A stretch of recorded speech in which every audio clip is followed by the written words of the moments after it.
Olá, minha querida Goiânia, olá, meu querido estado de Goiás, mais um Nossa Gente está começando aqui pela Fonte TV. E hoje nós vamos falar sobre conflitos matrimoniais, situações que todos os casais cedo ou tarde vivenciam. A diferença é que alguns conseguem superá-los, outros nem tanto, chegam mesmo até ao medroso e medonho divórcio. De acordo com o IBGE, em 2012, mais de 260 mil casais se divorciaram em todo o Brasil. No estado de Goiás foram quase 7 mil divórcios.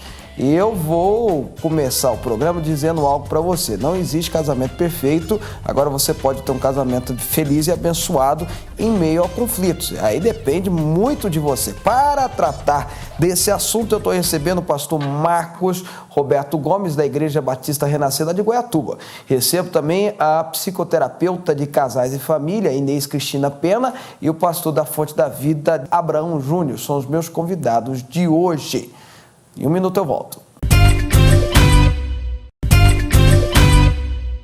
Os conflitos matrimoniais são a causa de muitos divórcios, diferenças e falta de diálogo dão início a um período de turbulências que pode fazer a união desandar se o casal não procurar ajuda especializada. Veja na tela. Cala a boca! Eu tô cheio de você! Você é uma mulher grosseira, ingrata e egoísta! Eu não sou egoísta! Como tem coragem de me dizer isso? Você vive implicando comigo e com tudo o que eu faço! No filme A Prova de Fogo, da BV Filmes, um heróico capitão bombeiro que preza a dedicação e o serviço ao próximo enfrenta dificuldades no seu casamento, que está prestes a acabar com conflitos cheios de raiva e rancor. Buscar ajuda nesse momento é essencial e, para melhorar os conflitos no casamento, alguns casais buscam apoio em terapias, outros em igrejas porque acreditam que só Deus pode restaurar o matrimônio. Mas no fim do longa-metragem, ele transforma sua vida e o seu casamento através do poder curativo da fé. Eu tenho sido muito egoísta. Nos últimos 7 anos, eu maltratei você com as minhas palavras e com meus atos. Nas últimas semanas, Deus me deu um amor por você que eu nunca havia sentido antes. Catherine. Eu não quero viver o resto da minha vida sem você.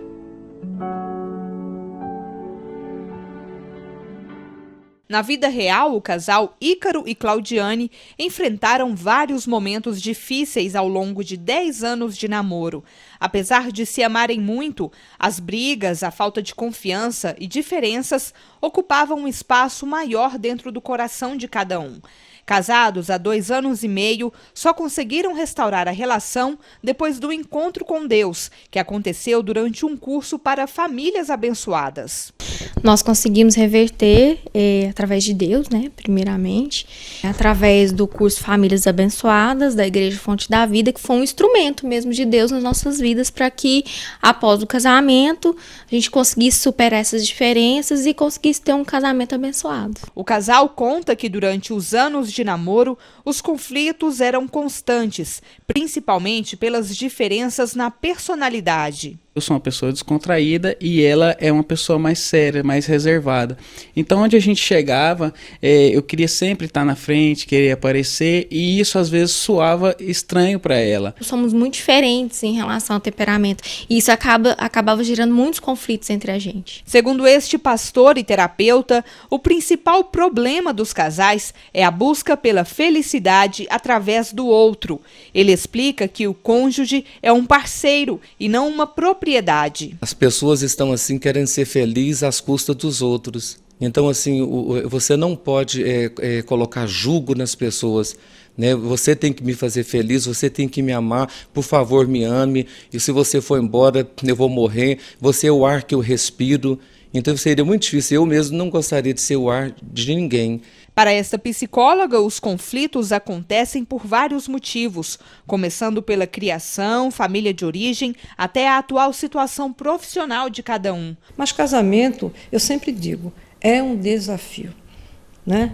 E aí nós precisamos saber se nós estamos dispostos a enfrentar os desafios e a quebrar um pouco muitas ilusões que nós temos também, né? A gente vai para o casamento com muita idealização. Na Bíblia, no livro de Tiago, capítulo 1, versículo 19, diz que todo homem deve ser pronto para ouvir, tardio para falar e tardio para irar-se. A Bíblia fala que nós vamos ficar irados, né? Então, assim, todo casamento tem conflito, mas você tem que saber negociar esse conflito, ter diálogo, conversar, contar até 10, dar uma voltinha, depois voltar para conversar. A partir do momento que eu passei a respeitá-la, entender o lado dela, a gente passou a se dar melhor. Saber respeitar, né? É saber a hora do outro, é ser companheiro. E tudo isso é baseado na palavra de Deus. Sem Deus, eu acredito que seja impossível passar por tudo isso. Alguma coisa mudou em você, Caleb. E o que aconteceu com você? Quero que aconteça comigo. So come back to the light, to the love you will find it's been here. Pois é, para tratar desse assunto, eu estou recebendo aqui o pastor Marcos Roberto Gomes, da Igreja Batista Renascer de Goiatuba, a doutora Inês Cristina Pena, que é psicoterapeuta de casais e família, e o pastor Abraão Júnior, da Igreja Fonte da Vida. Eu vou começar com o pastor... Aliás, eu vou fazer diferente, já que só temos uma mulher na bancada, vou começar com a doutora Inês. Vou fazer uma pergunta para ela geralmente eu uso muito quando eu celebro um casamento, doutora Inês. E não é minha essa frase, eu aprendi vendo o pastor Getúlio, lá da nossa querida geração eleita, celebrando o casamento. Eu aprendi isso e confesso que copiei e uso geralmente nas cerimônias. A Bíblia fala que é melhor serem 2 do que 1, mas em nenhum momento ela fala que é mais fácil. E aí, doutora? Sim, eu concordo que se a gente está buscando uma união, um casamento, a gente poder ser 1 em 2, né? Eu seria um pouquinho diferente, é muito mais saudável. Não esquecendo que esse casal, ele precisa também ter a sua individualidade. Né? Ele vai ter o pertencer um ao outro, compartilhar, mas não esquecendo do ato da individualidade, que faz parte da relação e ajuda à prevenção de conflitos. Uma pergunta que eu acho que é básica, mas parece que tem gente que ainda não aprendeu. Brigas, discussões, como minha mulher gosta de falar, comunhão intensa e tudo mais, é normal no casamento? Toda relação, eu acredito que ela tem problemas, conflitos, né, brigas. O que a gente tenta mostrar para os nossos casais é que essas brigas não são necessárias de uma forma agressiva, onde traz traumas para os filhos e uma situação angustiante para o casal. Então, conflitos, todos nós vamos viver, né? Agora, é importante a gente entender que um conflito ele pode ser resolvido num diálogo mais intenso, um diálogo mais firme, não aquela conversa do dia a dia, aquela conversa banal, mas aquela conversa a 2. E também não precisa ser diante de todos da casa. Se esse conflito está existindo entre o casal, então vamos sentar e vamos conversar nós dois. O filho não precisa estar participando, às vezes, desse momento. Até porque eles não podem estar resolvendo nada. Às vezes se tornam até impotentes diante da situação. Então é importante a gente estar entendendo isso. Né? Existe, mas a gente pode estar buscando formas mais saudáveis de estar resolvendo. Pastor Marcos, segundo dados oficiais do IBGE, 20% dos casamentos, eu estou fazendo a soma aqui, mais ou menos isso, 20%, mais de 20% dos casamentos são desfeitos no Brasil. Por quê, hein? Por que que... E parece que assim só aumenta. Por que disso? Boa noite, deputado. É um prazer estar junto com o senhor. E dentro desses dados, por incrível que pareça, o mais alarmante acontece em Brasília. O divórcio, os problemas no casamento. Onde a renda geralmente é maior, né? O senhor perceba bem essa situação. É alarmante em Brasília, depois vem no Pará. E graças a Deus que ainda Goiás não está nessa lista de grandes problemas ainda. Então eu percebo que esse assunto se torna uma vacina, né? Não um remédio. Um dos problemas que eu acredito que está ligado é o que a gente está tratando justamente aqui nesse programa de hoje. É os conflitos, como tratá-los e que, na verdade, é um problema que não pode deixar ser maquiado. Ele tem que ser realmente tratado E ao ser tratado, as convicções têm que ser sempre aquelas que, se Deus não tiver agindo de uma situação completa, nessa situação de uma forma completa, as pessoas não vão viabilizar uma vida conjugal abençoada e terão problemas com filhos, famílias e assim por diante. Mas tem muita gente que não quer tratar, né? Ainda mais homens, né? Assim, puxando um pouquinho para nós, porque não tem jeito mesmo, mas ainda mais homem, não quer uma ajuda de alguém, não quer alguém experiente, ou mesmo fazer uma terapia de casal, se for o caso, participar. Eu conheço gente, casal, que fala de encontro de casais, não quero, porque eu não quero ninguém intrometendo na minha vida. Nem encontro de casais ele quer ir por causa disso. E aí não pede ajuda, cai no precipício. Você percebe uma situação que é tão alarmante também nesses dados que o IBGE mostra, é que o quadro de divórcio, de separações, de conflitos acontece nos primeiros anos do relacionamento a dois, do casamento, de 1 a 5 anos. Pessoas com mais de 10 anos quase não estão sofrendo tanto problema nesse sentido. E um dos fatos mais interessantes que é abordado por esses casais são filhos. É porque o homem se sente com uma situação complicada com a esposa no nascimento do primeiro filho. Há uma incompreensão terrível, uma falta de compreensão terrível na questão do nascimento dos filhos. Perceba que o ser humano, o homem, é o único bicho que consegue separar da pessoa que está ao seu lado, da sua amada, pode-se dizer assim, por causa de sexo. E quando nascem os filhos, entra uma série de conflitos. Eu vi uma entrevista, uma informação que me deixou assustado a respeito disso, e o pessoal me informando sobre essa situação, que o marido se sente ofendido com dificuldades com o nascimento do primeiro filho. Posso acrescentar? Pois não, doutor. Pois não, fica à vontade. É interessante esse dado que você trouxe dos cinco primeiros anos da relação, né? Porque, assim, a gente sempre trabalha com a prevenção também. Sem dúvida. Então, o casamento, ele tem várias etapas preventivas, né? Se a gente puder trabalhar com esse casal antes do casamento. E uma das etapas delicadas que a gente sempre tenta retratar é o luto da paixão. E aí não existe assim, um amigo vira e fala assim, eu separei com 5 anos, meu amigo está na crise com 8. Não, depende de como esse casal vai estar passando por essa adaptação do casamento. Né? Não pode ser baseado não pode ser baseado em expectativas, né, doutora? Justamente. Eu costumo falar isso, você não pode casar baseado em expectativas, você tem que casar com a escolha de amar. De amar. Porque se for expectativa, vai ter frustração. Vai ter frustração. Jeito, e né? A gente tem todos os dias, né? E aí, esse outro dado é a chegada do primeiro filho. Sim. É uma das crises que o casal vai vivenciar. Por quê?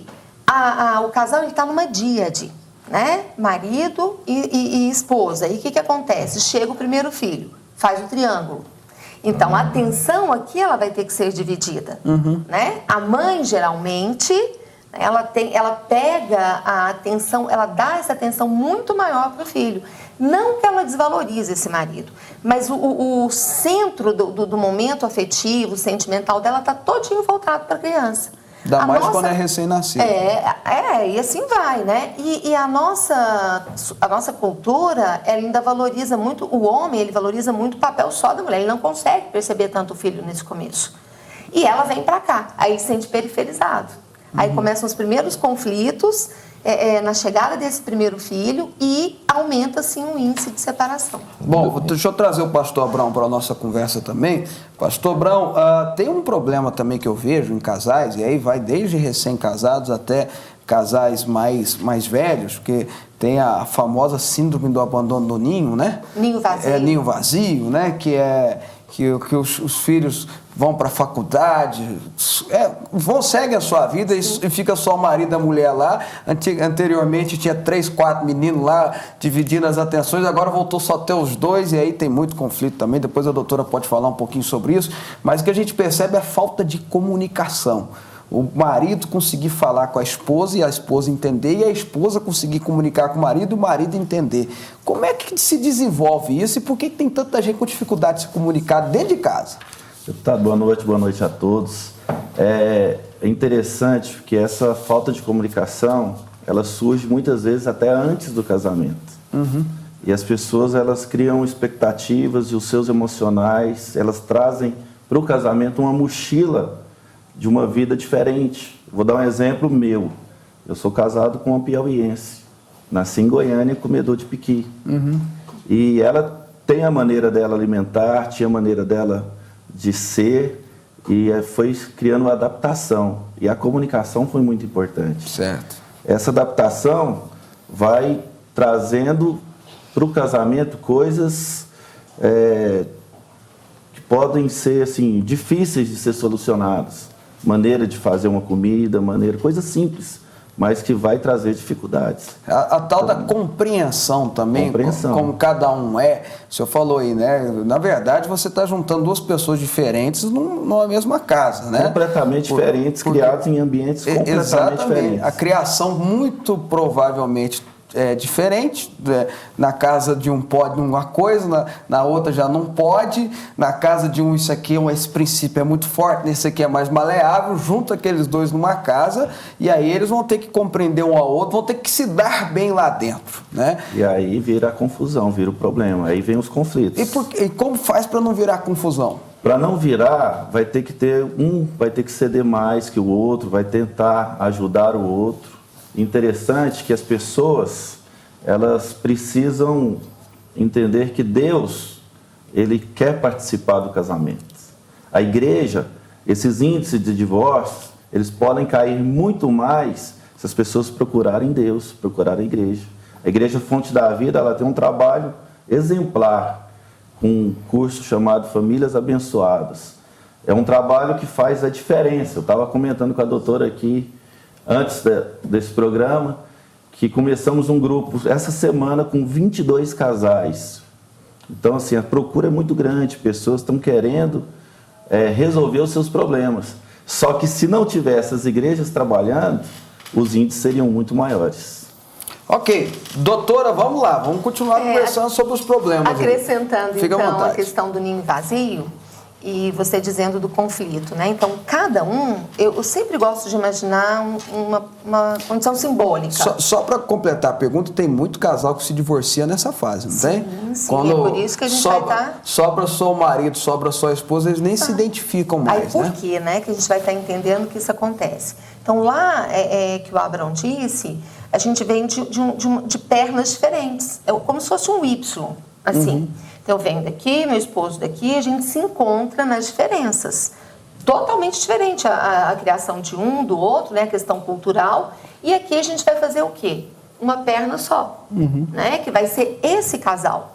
Agora, o maior problema que existe hoje, diferente de 40, 50 anos atrás, que era a mãe, ela tinha uma prioridade de cuidar do esposo.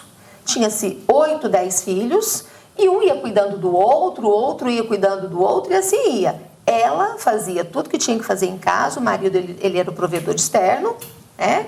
Mas ela tinha preocupação de cuidar desse companheiro. Com as mudanças sociais, culturais e tudo que a gente está vivenciando, hoje a companheira, ela tem suas atividades externas também, ela tem todo um fluxo de trabalho, às vezes como esse companheiro tem. É a expressão correta, vira companheira. Antes era outra coisa, hoje é companheira. Aí o que acontece? Ela não está muito preocupada com esse companheiro, com esse esposo. Ela vai dar atenção muito maior lá naquela condição da chegada do primeiro filho, ela já começa a atribuir muito mais atenção a esse filho do que a esse esposo, né? E a gente sabe que é extremamente importante os filhos, é de fundamental importância numa relação de casamento. Agora, a gente não pode esquecer que antes dos filhos, quem existiu? Marido e mulher. Então, essa força, essa união entre esse casal é muito importante, porque na hora que chega lá no ninho vazio, se eu cuidei só dos aspectos do meu filho, da minha filha, dos meus filhos, e deixei o meu marido um pouquinho de lado, a gente fez só para eles. A gente escuta muito isso hoje. Não, vamos fazer tudo para os meninos, para os filhos que a gente não teve. Vamos tentar dar tudo para eles que nós não tivemos. E quando a gente chega no ninho vazio, que é a última etapa do ciclo vital que vai dessa embora, família, né? Porque filho eles vai vão embora. E é o certo, é o normal. É o normal da vida, né? É normal. Aí a gente olha um para o outro. O que nós estamos fazendo aqui? Cadê o investimento que nós fizemos para a gente durante esse tempo todo de casados, pensando no nosso envelhecimento, no nosso futuro, na nossa vida a dois? Não, nós fizemos simplesmente para os filhos. Não é ruim, não é. É maravilhoso fazer para os filhos. Mas vamos cuidar daquilo que mantém os filhos. Tem muita que é o gente, casal. doutora, tem muita gente que fala de ter filho para resolver os problemas de casamento, né? E aí acaba tendo um filho e divorcia e é pior. E acaba piorando esses conflitos. Porque quando você tem um filho e encara um divórcio, criança não entende. Não. Né? É um caminho extremamente equivocado, né? Totalmente. E o sofrimento desse casal e dessa criança, que não tem mais como resolver, já está ali no meio. Né? Então, não é buscando essa condição de ter filhos que a gente vai conseguir resolver, né? Eu queria complementar um pouquinho sobre o pastor Abraão, sobre a questão de comunicação, sobre a forma que se aplica o vocábulo também, algumas formas de palavras que são faladas no casamento, que elas têm a conotação de patrão, conotação de pai, quando fala com filhos, e também conotação, por exemplo, vou tentar. Dá uma impressão, ou chega ao significado, de que aquele assunto não é tão interessante. E de desvalorização também. De desvalorização. Às vezes a mulher joga o marido tão lá embaixo, né? E o marido gosta tanto de ser reconhecido, valorizado, é coisa inerente do homem, né? E joga, você não cuida dessa casa, você não dá conta disso e tal. É violência isso. E outras que entram como, por exemplo, quando a gente vai corrigir os nossos filhos, nós temos que muitas vezes usar palavras decisivas e determinadas. E muitas vezes nós colocamos isso na relação conjugal. Aí a comunicação é agredida. Aí vem esses conflitos que são gerados e, infelizmente, as pessoas depois falam, agora quer mudar? Antes era o patrão, era o dono, era o tipo pai, e agora quer me convencer que mudou da noite para o dia. Então, a comunicação é uma necessária de uma forma... Pastor, o senhor tocou num assunto para mim importantíssimo. E quando a pessoa decide mudar dentro do relacionamento? Justo. O outro não tem que ser maleável ao ponto de dizer assim, eu vou acreditar que você mudou? Porque mudança não acontece de um dia para outro, não. Isso é só Deus que consegue fazer. É tudo gradual, né? Eu vou melhorando, Então é um ano, é um processo. Não é bom a pessoa aceitar isso, não? Eu sempre prego que a matemática de Deus não é a nossa, né? Quando há um casamento, 2 deixam de ser e passam a ser 1. É o contrário, né? 1 e 1 seria 2. No caso do casamento, 2 se tornam 1. Então é o Y que a senhora falou, essas 2 abrangências que se tornam um só caminho. Agora perceba que uma das questões principais no casamento é porque só Deus para colocar homem e mulher para morar juntos. É só Deus. Perceba que a cabeça é completamente diferente. A forma de ação é completamente diferente. As atuações são completamente diferentes. Principalmente esse problema regional que foi citado aí. Por exemplo, eu sou de São Paulo, capital, a minha esposa é goiana. Quando eu cheguei aqui, eu não sabia comer piqui, entendeu? A minha esposa queria que eu comesse. Eu queria comer camarão, e ela falava, eu não como esse tipo de coisa. Eu tive que levá-la numa praia lá no Espírito Santo, e a gente se isolou um pouquinho, porque a praia de Piúma, ela recolhe durante a madrugada. Então você tem que ir num restaurantinho que tem lá numa ilha, então você tem que andar na areia, e quando dá por volta de meio-dia e meio, a maré sobe novamente. Resultado, você tem que ficar lá para almoçar e esperar a embarcação que vem à tarde. Eu falei, hoje é o dia. Hoje é o dia, ela vai comer camarão. Né? Então foi uma oportunidade que ela comeu, só que o prejuízo está se estendendo até hoje. Né? Era melhor que não tivesse acontecido aquilo. Mas dentro desses problemas regionais, desses conflitos regionais, você percebe que a gente fica diante de algumas questões que a essência do casamento que é implantada por Deus tem que aparecer. Qual é, pastor? Perdão. Perdão, a tolerância tem que existir. Domínio próprio. Isso aí ficou com raiva, não jogar tudo pro cônjuge também, né? segurar a ira, né? conter, Porque né? se o sol se pôr sobre a ira, aí... Mas eu vou jogar um pouquinho de álcool nessa fogueira aqui, viu? Se eu perguntar para o pastor Abraão, e depois cada um pode, por favor, responder, a coisa pior que pode acontecer num casamento, traição. Como superar a traição? Deputado, traição é algo que é muito difícil de ser superado. Principalmente quando traído é o homem. Nós vemos isso acompanhando casais, né? Tivemos a oportunidade de orientar casais que tiveram esse problema. Mas quando há o perdão, quando há o confessar o pecado, aí o agir de Deus vem, a cura vem, mas não é algo fácil, não. Até para nós, pastores, a doutora aqui deve ter passado por muitas situações que ela ficou assim, sem saber para onde que ia, mesmo tendo todas as informações. A traição é algo que vem para destruir, porque além de tudo... É uma quebra de aliança, né? Da quebra de aliança, além do transtorno emocional, muitas vezes ele vem taxado de uma influência maligna, espiritual, demônios agindo na vida do ser humano, que leva a pessoa a cometer o adultério e ela passa a não enxergar, ela não vê o que está acontecendo e é ludibriado por um laço, por um engano, e quando ela assusta, ela está no meio do pecado, no meio do erro da troca a família por 5 minutos de prazer, né? Ô, doutor, e aí, traição? Como é que supera isso?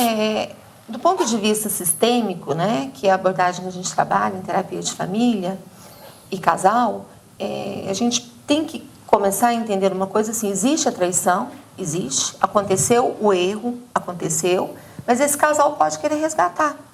Né? Esse casal tem o direito, pode ter a chance de querer refazer. Então, um vaso que quebra, trinca, ele nunca vai ser o mesmo, mas você pode colar ele inteirinho. Ele vai ter a mesma função, talvez você pode colocar água, o que for preciso dentro dele. Só que ali já vão existir marcas que aconteceram, que não tem como tirar. Não tem como. Só que a cicatriz, depois de um tempo, você pode passar a mão, mexer que ela não dói mais. E aí que está o processo importante. Não quer dizer que a traição tem que levar simplesmente a uma separação. Hoje existem casos e casos de traição até em função do capitalismo que a gente vive, desse prazer imediato, do que é belo e a minha esposa, o meu esposo já não é tão maravilhoso como eu imaginava, né? As expectativas e tudo isso. Agora, a gente tenta trabalhar essa traição quando esse casal se permite e quer perdoar. Porque aí vem uma outra característica que é assim, para eu perdoar, o outro também tem que me dar a condição, o crédito. É isso que eu ia perguntar, até usando a expressão que o pastor falou sobre perdão, o pastor Marcos falou sobre perdão, quando você decide perdoar, eu vou decidir recuperar meu casamento, vou decidir perdoar, perdoei quem me ofendeu, ponto. Eu tenho que perdoar de verdade.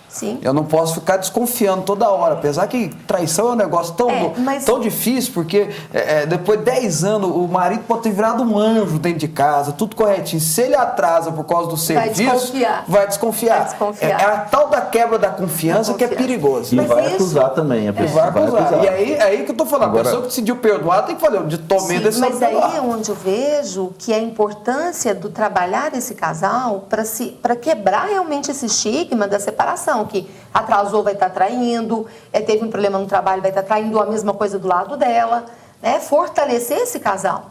E como que a gente pode estar fortalecendo esse casal? A partir do momento que ele se interessa, então a mesma coisa eu ter perdido um crédito. Né? Eu tenho um banco X, perdi o crédito com esse banco.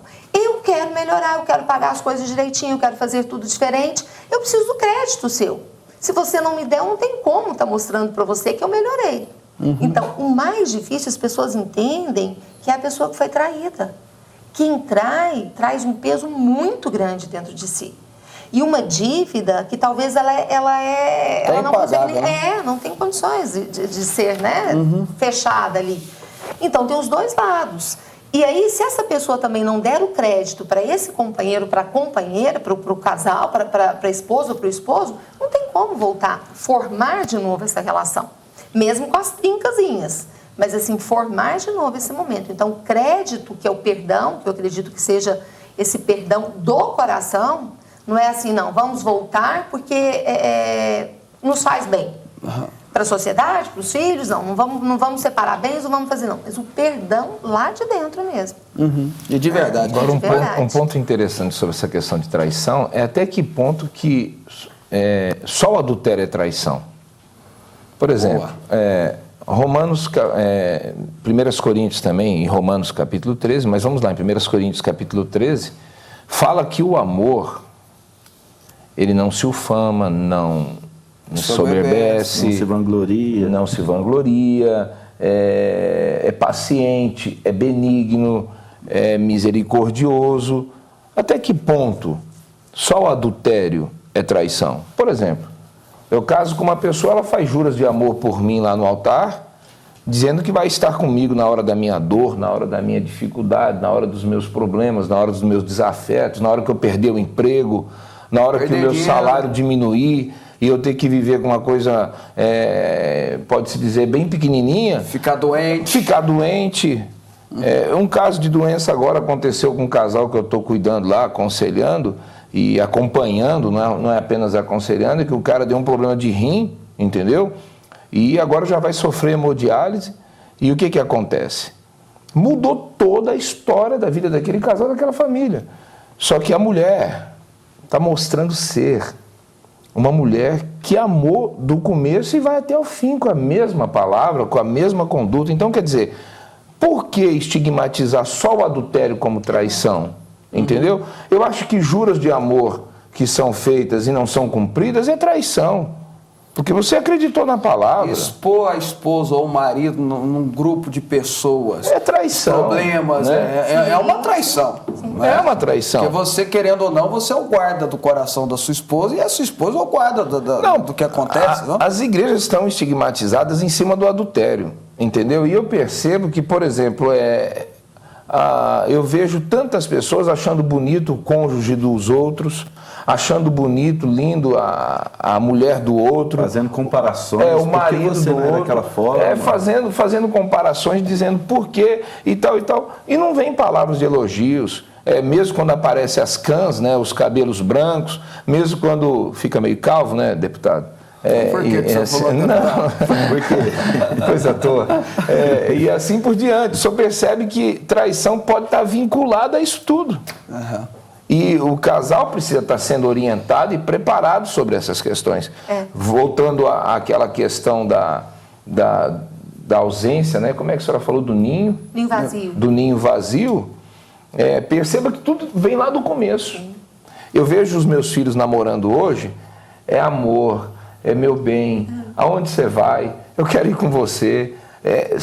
Meu filho, esses dias, ele acabou de deixar a namorada na casa dele, era 11 horas da noite, saiu do culto, foi tomar um lanche, levou a namorada na casa dele 11 horas da noite, quando deu 11h15, ele entrou em casa, o celular estava ligado, falando com ela. Aí, quando deu meia-noite, eu fui no quarto dele e falei, varão, não dá, não dá, meu filho, você tem que acordar cedo da manhã, tu tem serviço. Não, pai, não, dá um tempo, não dá. Só dando boa noite. Só boa noite. Aí quando casa... uma das reclamações das esposas, né? Muita reclamação da esposa é isso aí. Até casar, abrir a porta, sair pra jantar, depois casou. Não me atrapalha no jogo de futebol, não, pelo amor de Deus. Mas eu vou te falar que tem muito homem que diz que é homem e larga a mulher em casa, cheirosa, né? Preparada, bonita, para ir para um bar com amigos, ou para ir para uma mesa de sinuca, ou para ir para um futebol. Vi dois homens fedidos. Não. Aí eu tenho minhas dúvidas também sobre esse assunto. Bom, eu acho que esse assunto dava muito tempo de conversa, mas já mandaram eu terminar o programa, que o assunto vai indo. Quando é gostoso, a gente vai conversando mesmo, e é tão importante, eu espero que tenha sido uma bênção para você. Pastor Abraão Júnior, obrigado pela participação. Muito obrigado. Boa noite a todos. Um prazer estar aqui.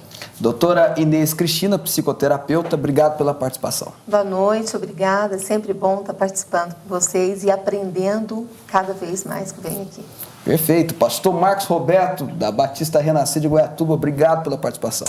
Obrigado, pastor, ao pastor Abraão, também a doutora Inês, ao bispo, deputado. Que Deus abençoe todos vocês. E se o senhor me franquear aqui o direito, eu quero lembrar que a gente vai estar com um evento muito grande. Fica à vontade. Esse final de semana. E um evento voltado não só para jovens, mas para casais também, que vai acontecer em Goiatuba, na nossa igreja, no dia 13, com a presença do pastor Lucinho, da Lagoinha, ministrando ali 3 ministrações tremendas. Uma delas vai falar sobre sentimento, emoção e vida 2. E eu estarei lá, viu? Vai ser um prazer. Está marcada a minha presença lá. Bom, e eu quero deixar aquele recadinho no final. Não se esqueça que amor é escolha e a gente vai escolhendo quem a gente quer amar e através das nossas escolhas nós temos condições de superar muita coisa. O pastor citou aqui 1 Coríntios 13, dá uma lida lá. O amor é paciente, o amor vai devagar, o amor tudo supera, tudo suporta, tudo crê e tudo espera. Deus abençoe. Até amanhã.